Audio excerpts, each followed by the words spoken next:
What's going on, Badger fans? Welcome to another episode of Locked On Badgers. Paul Chryst has a new job. What do we think about it? Sound the recruiting cannons and addition to the defensive staff that I think is absolutely potentially tremendous. We're going to talk about all that and more in today's Locked On Badgers. Let's go. You are Locked On Badgers, your daily podcast on the Wisconsin Badgers. Part of the Locked On Podcast Network, your team every day. What is going on, Badger fans? Welcome to Locked On Badgers. I'm your host, as always, Ryan Herrings. Thank you, as always, so much for tuning into the show, for finding us, however you did it. Thank you so much. I want to start here with a happy Memorial Weekend for everybody that is listening to the show. Again, I've talked about this before. Make sure, well, I'm not going to tell anyone how to think, but I would like to think everyone can take a moment to understand the significance of the Memorial Day weekend and what it means. It's a time to get together and have fun and enjoy the summer and enjoy the sun, but remember the sacrifice that so many people made, so many servicemen made. Hundreds of thousands of American servicemen have died for this country and for freedom and for the ideals that we like to think we continue to try to uphold. So that's my spiel there, but be introspective of why we get this little bit of extra time off and why it's so important to celebrate and to remember the sacrifices of so many people. So hope everyone's having a great time, a happy, healthy, wonderful Memorial Day weekend. And let's get into it. So there's a couple topics. We had a couple things I wanted to talk about the other day, but when I say we, Justin and Rajiv and myself got so into the academic conversation, we didn't even finish that one up. Like, we got more to talk about on that one. We didn't finish it up. It was a great conversation, a lot of good viewpoints. So we didn't get to some of this other stuff, but I want to start here. The Badgers made a move on their coaching staff. They hired a senior defensive analyst, Jack Cooper, from the University of Rhode Island, kind of my neck of the woods, by the way. Wonderful campus, by the way. I love this move. So on the surface, I said, okay, I'm intrigued. And then I dove into it, and the more and more I found out about Jack Cooper, the more and more I'm like, I really like this. And to zoom out a little bit, let's talk about the defensive, offensive analyst positions here. Let's start there. This is a move that a guy like Nick Saban at Alabama has really made kind of in fuego in college sports right now, because you have a limited number of official coaches, right? The guys that can go out and recruit. Your sideline coaches, that's your offensive line coach, defense line coach, offensive coordinator, defense coordinator, et cetera, et cetera. But you're not limited on the number of analysts. I use analysts in air quotes, right? If you're listening on the podcast, you're not limited on the number of analysts you can hire. And this is a loophole that the major schools use to go out and hire, former coaches, to bring in another really, really insightful mind into their room. We're going to talk about Paul Chryst later, by the way, also falling into this kind of gray area. But it's also a place, big time schools have gone out and found younger coaches that they really like and brought them into the room as an analyst, where it doesn't count against your official coaches, but it gives you the ability to add to the IQ of your coaching room, right? The acumen of your coaching room, maybe to add a different perspective, maybe to add somebody that you have an eye on in the future to see how they would fit at this level. It's a really interesting thing that the bigger schools have started to use more and more and more of. Well, I mean, you'll see Saban out there hiring all sorts of big name coaches to come in and be analysts and, get some more brain power in that coaching room. It's a really next level coaching thing or next level coaching addition for the schools that are really trying to get ahead. So it's nice to see Wisconsin do this, right? Hiring defensive analysts. Now, this guy was, Jack Cooper, the guy that they hired from Rhode Island. So he was a defensive coordinator at the University of Rhode Island since 2020. So multiple years as a defensive coordinator. And again, forget the level. A defensive coordinator is still a defensive coordinator. You're coordinating that defense, you're game planning, you're scouting, you're looking for weaknesses, vulnerabilities. I love that aspect. You're getting somebody who is used to looking at the big picture and breaking down opponents. But let's dive deeper into his background, because the more you dive into this, the more it feels like they're making a hire for somebody that they see coming onto their staff in several years. I think they really like this guy. And let me get into why. So he was, let's go back to his playing days. He played at Southern Connecticut State University. He was a 4-year player, a team captain as a senior. He was a defensive assistant coach at Yale, right? So he gets the academics.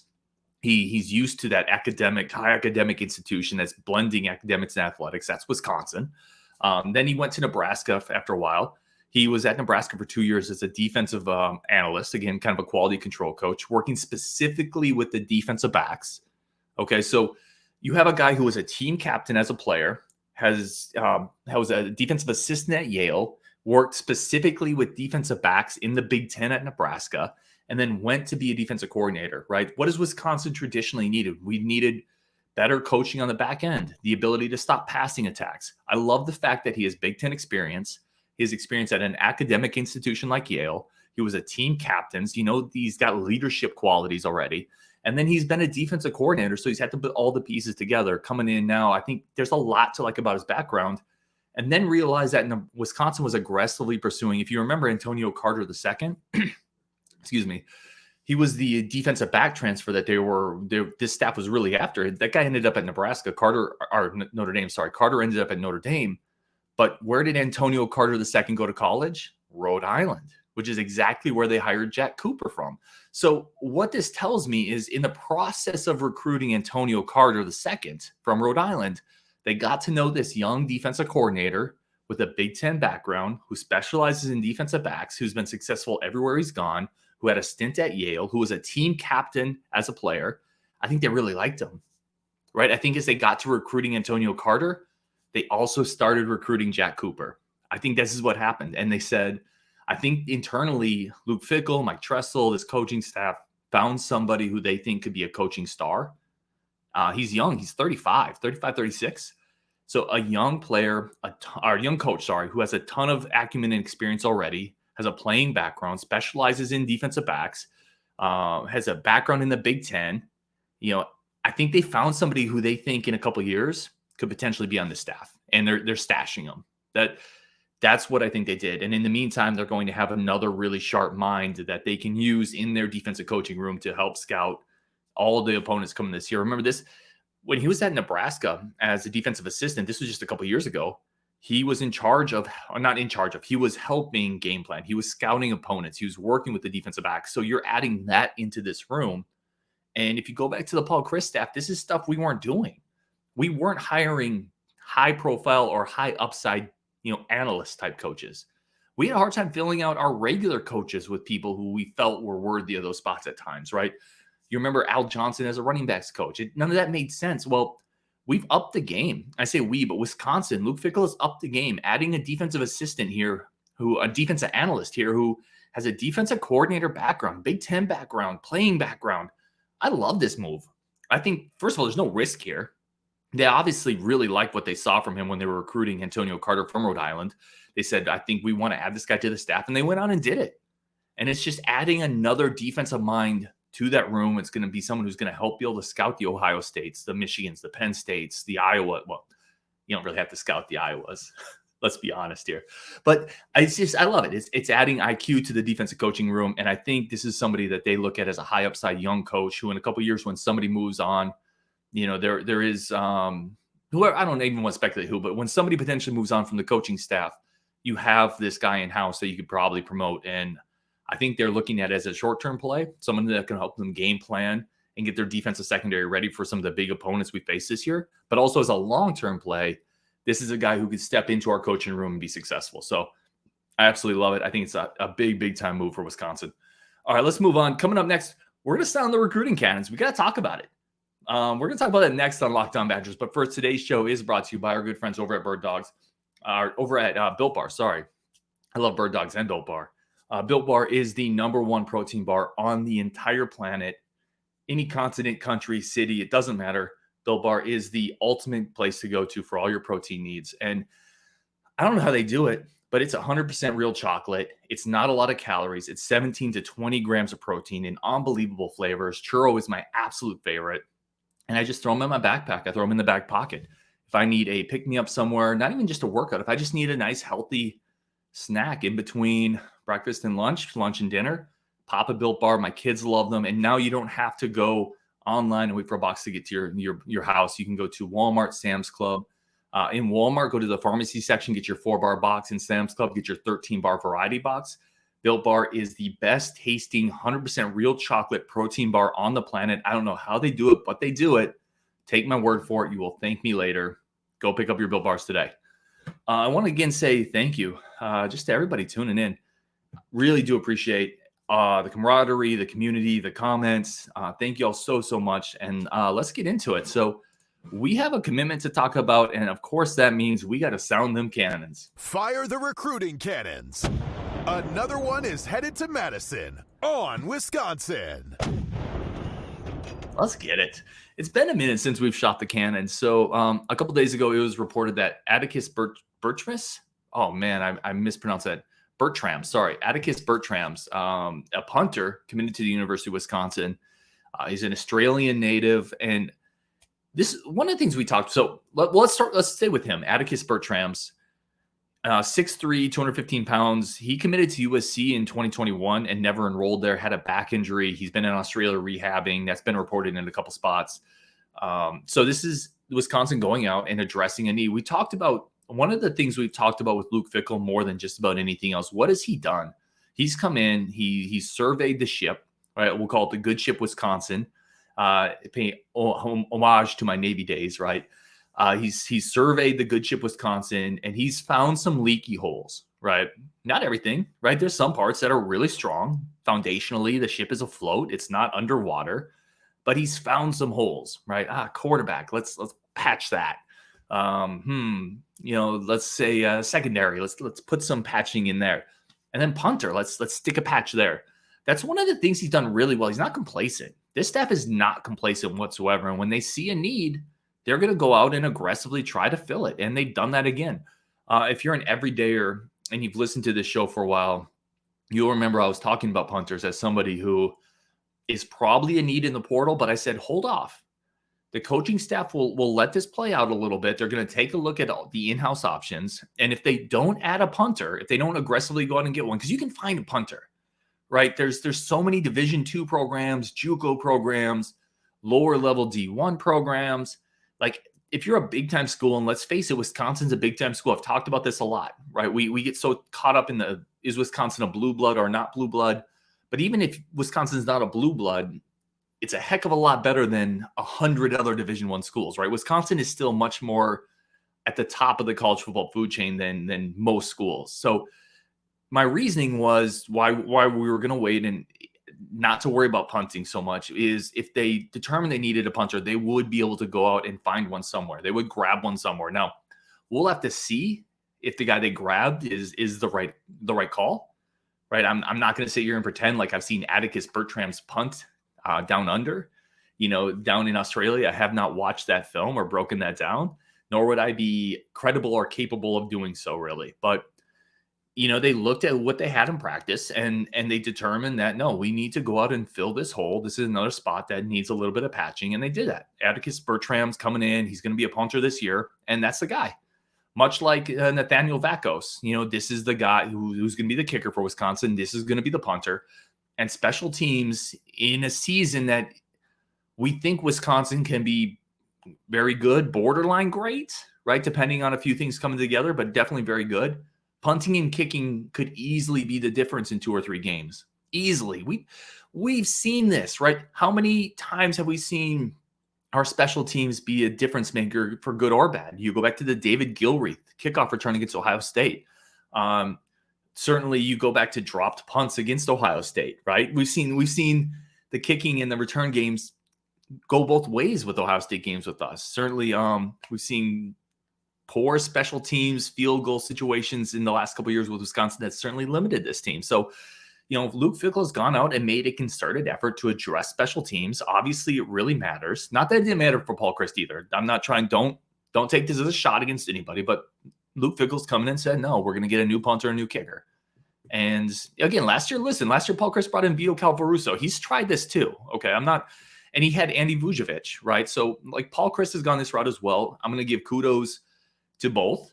And I'm excited that Luke Fickell has gone out and addressed the position because you need to have strong special teams for Wisconsin to be a big time challenger for the lofty aspirations that we have for this year. So I'm excited about it. I don't know a ton more about it right now. I'm excited to have an Australian on the team for no other reason than we'll hear the wonderful accent here and there. And we can, I'm sure, come up with all sorts of memes out of it. But going out, getting a punter after getting a kicker this offseason, I think we're going to see an improvement on special teams. Although maybe not so much on punting, because you're taking over for Andy Vujovic, who's one of the better punters in recent Wisconsin history, and maybe one of the better punters in Wisconsin history, period. So those are big shoes to fill no matter what. But I'm excited that they went out and added another body there. I think it was probably needed. And after watching practice, they thought it was needed too. Okay. So that's a big one. We're going to take a very quick break. Now we're going to talk about Paul Chryst. Paul Chryst is in a new spot. I think it's really interesting from both perspectives. We're going to talk about why Texas potentially made the move and why Paul Chryst potentially made the move. That's coming up next on Locked On Badgers. But first, a quick word for our friends of the show. And as always, a very quick and sincere thank you to everybody who gives us any time. Y'all are amazing. Thank you for helping us build this community. I can't tell you how much I appreciate it. Let's get into this. So Paul Chryst has been hired by Steve Sarkisian, University of Texas Longhorns. He is a offensive analyst and an assistant to the head coach. Remember, we talked in the first segment of the show, Jack Cooper coming on as an analyst. Paul Chryst is also coming in as an analyst. So he's not one of the official coaches that's going to be coaching on the sidelines, going out recruiting. He's just going to be behind the scenes, right? X's and O's, watching practice, chopping up clips, scouting opponents, helping putting together game plans. I'm assuming that's what he's going to be doing. Obviously, I don't know that for sure. I can't wait. By the way, I hope that there's some type of interview that when the news was announced that he was hired for Texas, my first thought was, oh gosh, please do a press conference. I so just want to hear the man speak again and not have to be a fan of the program he's speaking on behalf of, right? And again, it's no shot, but the man just could not do a press conference. So I'd be curious when they ask, what are you going to bring to this coaching staff? You just gotta coach them up. I'm really, really grateful for the opportunity. Like it was just gonna be great. So I hope he gets that press conference. All right, let's start with Paul Chryst. This move to me makes a ton of sense for Paul Chryst. Right? I think he loves X's and O's. I know he does. We all know that. That's not some state secret. He loves X's and O's. He loves football. He can go in without pressure and into a loaded quarterback room in a big-time football environment and just focus on X's and O's, game plan, scouting opponents, putting stuff together. I think he's going to be as much in his wheelhouse as he can be, because he doesn't want to deal with NIL. He doesn't want to recruit. He doesn't want to do press conferences. He doesn't want to answer questions. He doesn't want to do any of that. I don't even think he really wants to hire a staff and manage that aspect of it. He definitely doesn't want to deal with boosters. He definitely doesn't want to deal with fundraising. He doesn't want to do any of that. The man just wants to be in a film room, break down clips, watch practice, and scout an opponent. Right. He's going to be able to do all of that without all the other stuff that he found superfluous and unenjoyable.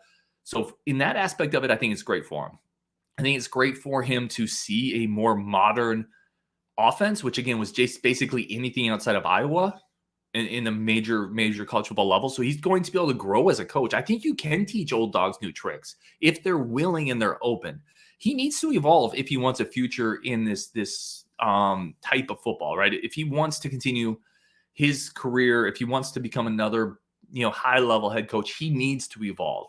And going to Texas, he's going to work with a good offensive system. He's going to have good quarterbacks, and hopefully he can kind of grow as a person and as a coach. The other thing I'd say from the Chryst perspective is I'm thrilled for him. Like, I want the best for Paul Chryst. I have no ill will. I thought the time had come. We talked about it. I'm thrilled Luke Fickell's here. I also wish the world for Paul Chryst. I hope he loves it there. Obviously, he's going to be moving from Madison to Austin, one great city to another. I hope he loves it there. I hope he crushes it. I hope they're successful. I have nothing against Texas. And I hope that offense is really good. I hope he finds enjoyment and fulfillment there. I hope he grows as a coach if that's what his goal is. So I'm stoked for him. The weird part for me is the Texas side. Like, Paul Chryst was essentially fired because he was an offensive coach whose offense got really bad. There's other things involved in that, but nobody would have cared about the lack of a recruiting department or not meeting with the boosters if his offense kept performing, because the defense was fine. It was the offense that stunk him. So it's weird to me to see Texas hire him as an offensive analyst, because I don't think he's done anything next level offensively for a while. I thought the offense kept regressing. It got worse and worse. Now, the caveat to that, potentially is maybe Paul Chryst just had too much on his plate, and be able to go back as just an X's and O's guy. He's certainly going to add a different perspective to that room, which maybe that's what Sark is going after, right? Different perspectives, different people have done it at a high level. Certainly Paul Chryst has done that. There's no denying it. Another person to look at quarterbacks, right? He does have a background evaluating quarterbacks, looking at quarterbacks, working with quarterbacks. So you get another mind in that quarterback room, that offensive room that has experience there. Maybe that's the angle Texas is going for. It did strike me as a little weird, though, that they went in the direction of Paul Chryst, who's, really only experience with an offense is an offense that's generally been phased out of college football. So I find it interesting, but listen, I wish the world for Paul Chryst. I hope he crushes it there. I hope they're successful with him. And I hope if his goal is to continue growing as a coach, he's able to do that as well. Nothing but good vibes for Paul Chryst as a Wisconsin fan. He did a hell of a lot for this university, and I don't ever want to forget that. So I hope he crushes it. I'm glad we got a punter, and I love our defensive analyst that Luke Fickell and Mike Tressel have hired and added into the staff. I think he might have a big-time future for this program. I love his background. So that's the show today. Again, have an incredibly safe, unbelievable, happy, and really introspective Memorial Day weekend, y'all. Thank you so much for tuning in. And on Wisconsin, let's do it again tomorrow.